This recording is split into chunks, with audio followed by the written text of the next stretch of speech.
What are the symmetric tag in HTML? Give some example. Symmetric elements are elements which have meaningful names by which can be relatable by human and machine. HTML5 introduced many symmetric tags.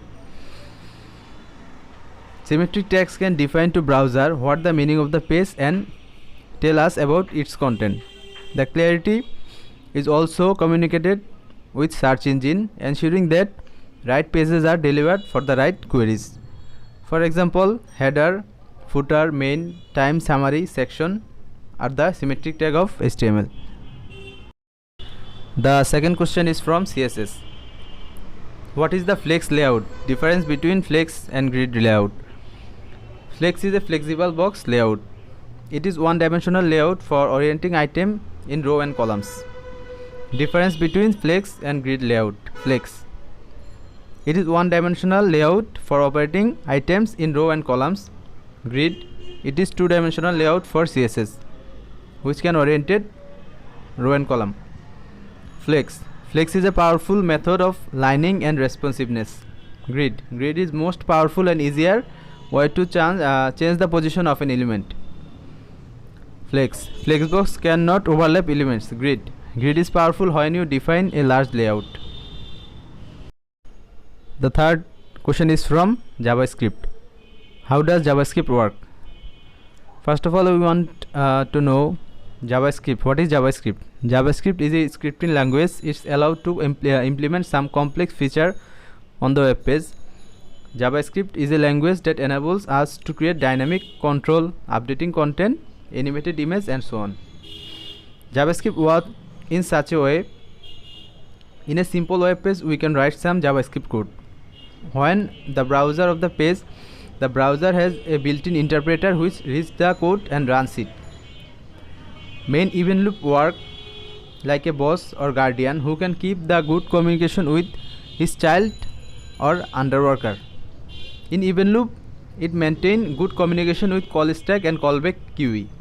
JavaScript is a single-threaded language. When it running code single-threaded, it is easy to be compiled. JavaScript is a synchronous language and it's work like this way. The fourth question is from also JavaScript. What is a callback function? Callback function is a very important thing to know in JavaScript. A callback function is a function which does a certain task of function when it is called. The main thing is when it is called. If we cannot call a callback function, then it doesn't work in our code. So when we call the function in our code, then it's work. The fifth question is from React.js. What is React? Tell us about advantages and disadvantages of React. React is a JavaScript library. It is also a user interface library. React is used for making user interface easy, comfortable, and flexible. Advantages of React. React is a combined set of HTML and JavaScript tag. By using HTML tag and JavaScript code, it is easy to deal with large set of data which is contained document object model.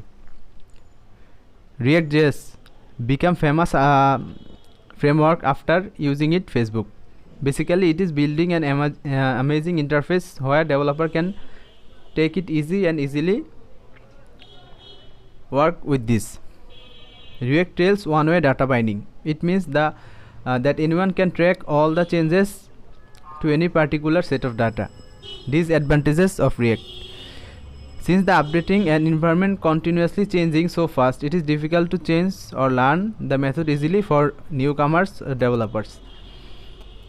React covers only the user interface. For that reason, we need to use some other technologies to complete our whole project. The last question is also from React. What is the purpose of use state? When and why will you use it? In React.js, use state is a hook that allows us to state variable in functional component. By using use state, we can pass the initial data or state to this function, and the function returns a variable with the current state value. In this term, another function updates the value. Use state can be used to toggle between two values, usually true and false, in order to toggle a flag. When we need to change a state and manage it, we use use state there. Use state is a term we only need to use state if we need to update a value or component dynamically and want to control something by using the DOM. Thank you.